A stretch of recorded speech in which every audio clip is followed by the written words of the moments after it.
Hey yo, what's going on? I'm reviewing Black Ink Crew Chicago, Season 4, Episode 8, Do the Hustle. It wasn't too much this episode, so I'm just going to jump right into it. Right, so we're going to start off with Jen and Van. That was a little short little scene they had.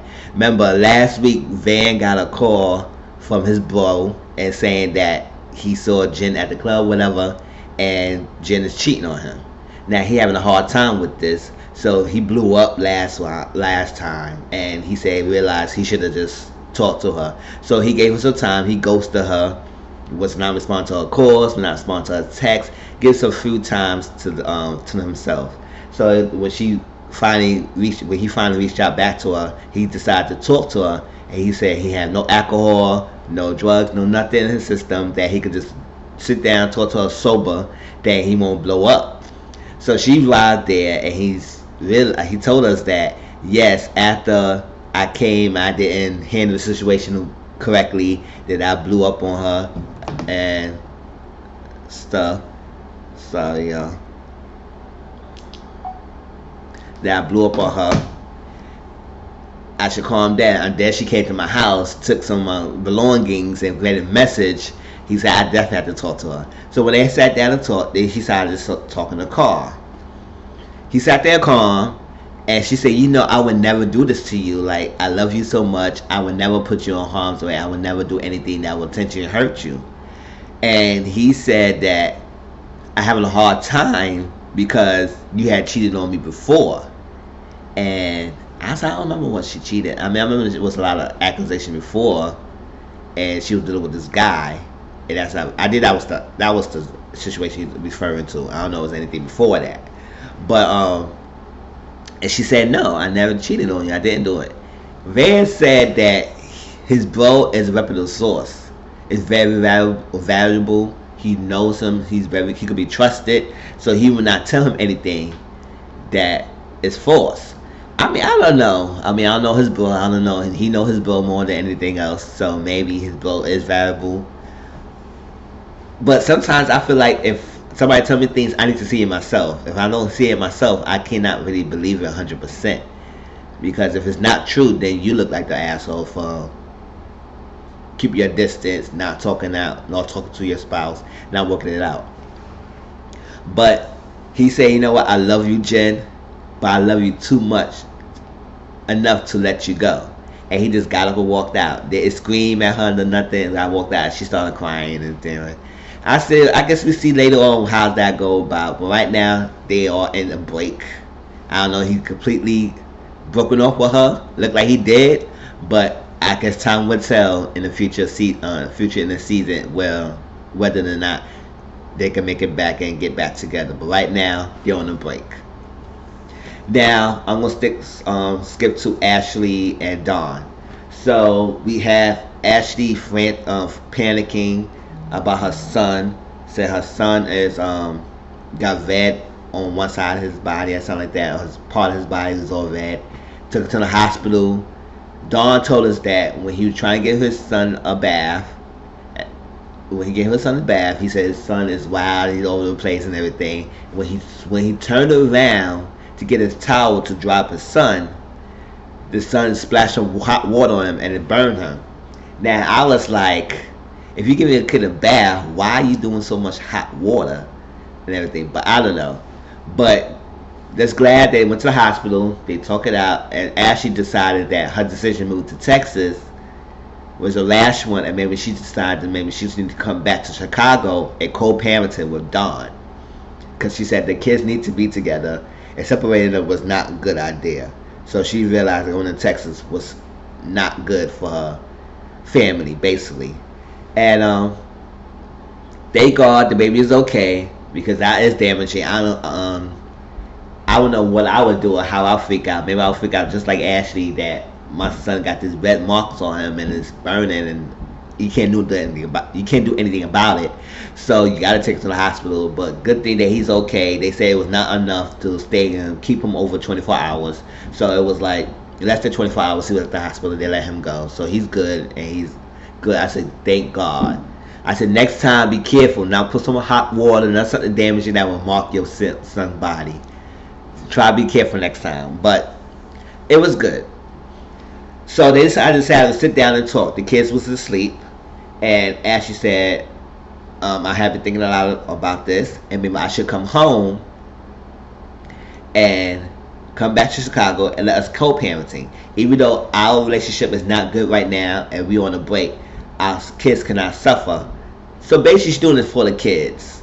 And I don't know. I don't feel like you should have came back home, Ashley, but came back home because at the end of the day, it's gonna make you feel like you just going right back to him, accepting his behavior, and do this whole cycle again. But she said she want to come back so they could co-parenting the kids. And I guess right now she gonna live separately from Don. And I guess Don said he don't know coming back home to us, but he agreed to co-parenting with Ashley. He said it'd be a good idea. But he said if you gonna be coming to my house sometime when I had the kids, then you need to bring some stuff. You need to bring some pizza puffs.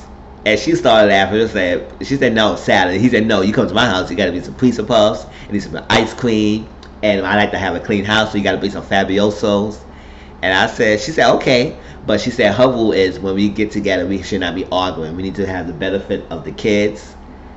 Our issues is our issues, but we need to put our differences aside to raise our boys. And he agreed with that. They fist bump and they hug it out. I said time will tell, see where their relationship goes, but right now, I feel like Dawn and Ashley is on a break from each other, relationship wise, but they are co-parenting and they putting their differences aside to raise their kids, their boys, as best as they can. And actually that's good. You have a lot to work on yourself, but at the same time you have to agree to stick together for the boys. So Ashley's moving back to Chicago. Whether I believe that was a good choice, I don't know. Maybe she needed her time, and she said she didn't regret her decision making her time for herself. I think she needed time to cool off. But coming back, I hope it coming back is a better and not for the worse. That's what I would say. Now we get 4, right? So 4 is rehearsing in the studio, and then he gets another call for London on the Track. Remember, London on the Track offered for an opportunity to go to LA to work on an album, to do some work, so he can get some hits and everything. And one thing is that he needs to go to LA right away. So Ford was like hesitant about that, and he initially said, "Never think about it." So he went home. His girlfriend Nikki blew up, and he decided to reject that offer because he wanted to build Loyal Inc. and keep good terms with his girlfriend. And even though Nikki did apologize, he felt like he should have stayed to help with Loyal Inc. He felt like he was leaving them. Now, Loyal Inc. was going through all those issues, they bullshit drama and stuff. I will explain about the resolutions with the drama later on this review. But they was going through little issues and stuff, and he regretted maybe thinking about maybe he should have accepted the offer, and now he's thinking that he should have went to LA. Now he regretting turning down that offer because he said he not getting many chances. And so he said if he get another chance, he would jump right onto the opportunity with no questions asked. So I guess the guards was watching over 4 because London on the Track called him again. And called him and said that I like you to come to LA. We need to work out. We need to do this opportunity. We need to make some hits. We need to make an album and stuff.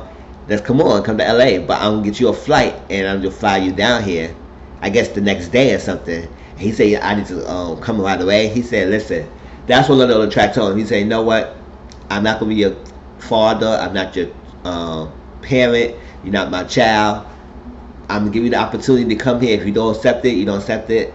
You accept it or not. If you don't accept it, I'm gonna move on and move for something else. And with this, I said 4, yes, take the opportunity because sometimes the music industry is so fast and vast.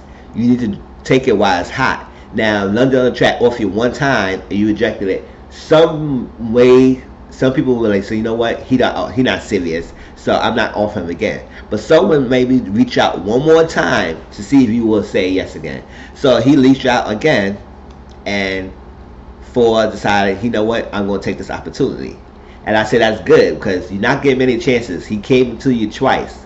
Now, if you would have turned him down a second time, you would not got the opportunity again. Not from him, maybe for somebody else. But London on the Track is a big. I don't know. He may be a big producer.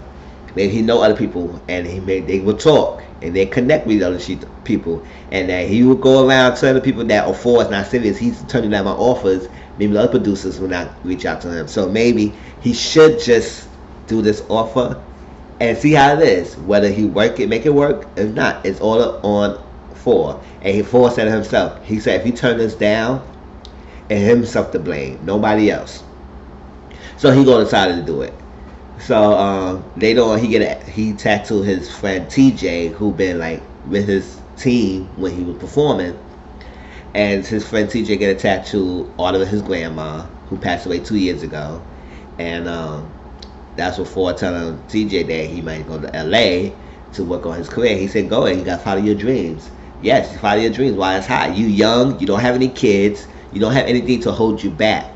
So you can still tattoo if you want to get clients in LA. Expand your clientele. You go to LA to get some people there, and that's what you got to do for. So he gonna decide to do that. He said he gonna do go to LA, then pack up and move. Now he had to see with Nikki, and Nikki was a little hurt a little about it. She understands that he had to go, but she's still upset. She said, "Do you really have to go to LA?" Do the different thing, mind trick. He said, I want nobody with negative energy telling me cannot go. I'm making my mind, I'm doing this, and it's all set in stone. So he gonna go to his freaking LA, and nobody gonna stop him. So that's why he not really giving the other people the chance to persuade him to stay. So he just go up and leave. That's that. So I said, I congratulate you for, and do you for, and stay focused and work hard in LA, and you will do great. Now, the episode started off with a meeting. Dawn, Ford, Van, Liddy, Charmaine, Cobra, and Danielle was there. Now, Dawn held this meeting because they all was sitting there before Dawn and Ford got there, and they was not saying nothing to each other. Lily and Charmaine was giving each other looks. I said, oh my gosh. It's like, really, y'all? So Dawn came in and he said it straight. I said, gosh, can you fix this up? Can you can't fix your own marriage? Well, but it was good. And that usually how it happens. People are always good at fixing other people's stuff, but when it comes to their own, they can't fix it. So he got them together. He said, we all going through some old issues. He told them that he going to therapy. They said, oh, you going to therapy? And he said, yeah, I need to work on how to handle things better. My anger, my control issues, and stuff like that. So I said, that's nice. And he said, yo, this is bullshit. Y'all going through some craziness, and y'all don't really have much beef. And basically, the only really issue they had was the miscommunication, misunderstanding with each other with the shop. But other than that, they have a lot of things in common, basically. And ladies say, you know what, I need to work on controlling my emotions, but when I talk to you, Charmaine, sometimes you like to be bossy and you shut people down, and that's what Charmaine like to do. She don't like to listen to other people, and that's what Lily was saying. And Charmaine said, you know what, I do feel like I'm bossing around. Even my mother told me that I don't listen sometimes, but I need to work on that. And she said, Charmaine said when she went to buy the LLC, she was kind of paranoid and basically kind of scared that's not what happened. So she did that quick power move and a quick reaction of what was going on with the shop. And basically it was more towards Lily and how powerful Lily. So she went to buy that LLC.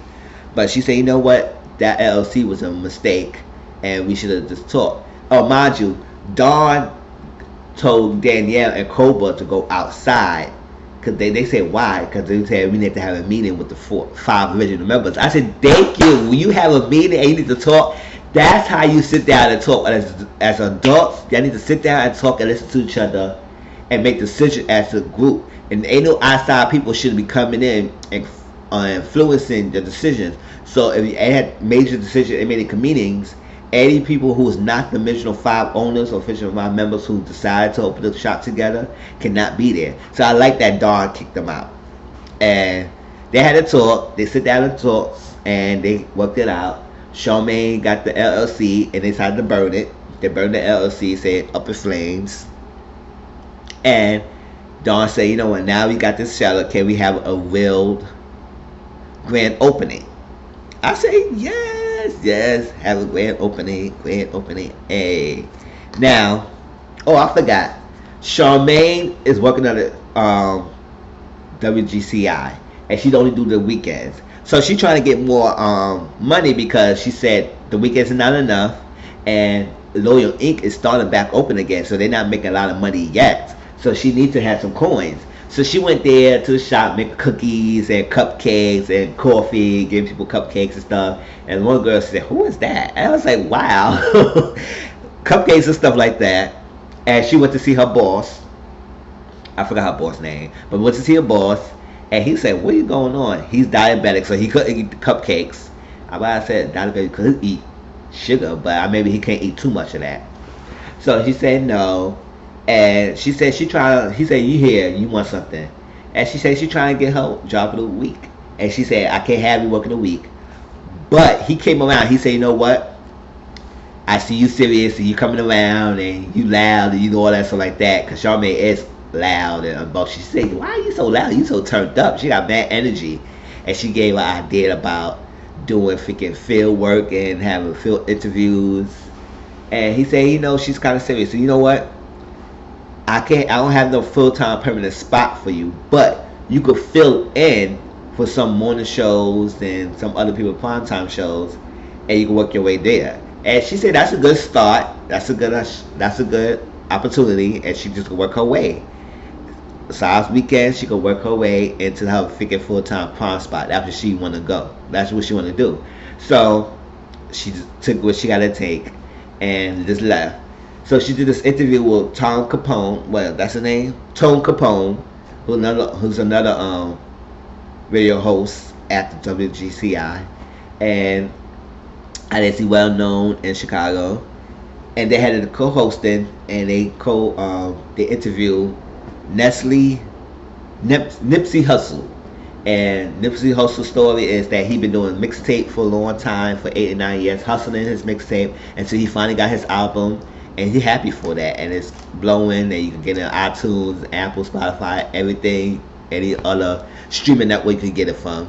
I said that's good, but Charmaine was a little overbearing in the interview. I mean, he said if you were doing too much, he would call, but I guess he just let her be, and he just stopped her a little bit. But he said, you know what, I let her go because you was doing too much a little bit. But it was a good interview because she was asking questions, and he was about to say something, but she kept butting in. But he didn't stop her, so he just let her ride. And after the finish, he said, "Yo, even though you was cutting me off, I could have just headlocked you at the end of the day." She said, "Oh my God, really?" And all that stuff. But he said it was good, so that's nice. He kicked her out of her freaking studio. But it was a nice interview. Now we had this grand opening, and it was nice. It was an all-white party. A lot of people was there, and they had a party. Charmaine had a joke. She brought a stripper there, a male stripper, and said, "Oh, this is not a mag." And Van thought it was a freaking joke by Ryan. So Van just Goldberg wrestling moved the guy to the floor and kicked him out. And he said, "Yeah, back to the party, back to the party." But Charmaine said, I brought him back in. It was a joke. It was by me. Just say not bad, but actually it was. And she also brought a female stripper.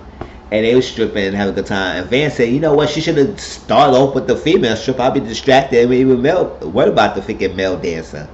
So they started dancing. I guess the guy took off his pants and it just whipped the dick out. I mean, of course they would have it covered, but I guess his dick slinging and so like that. And people said, "Oh, snap!" And Charmaine apologized.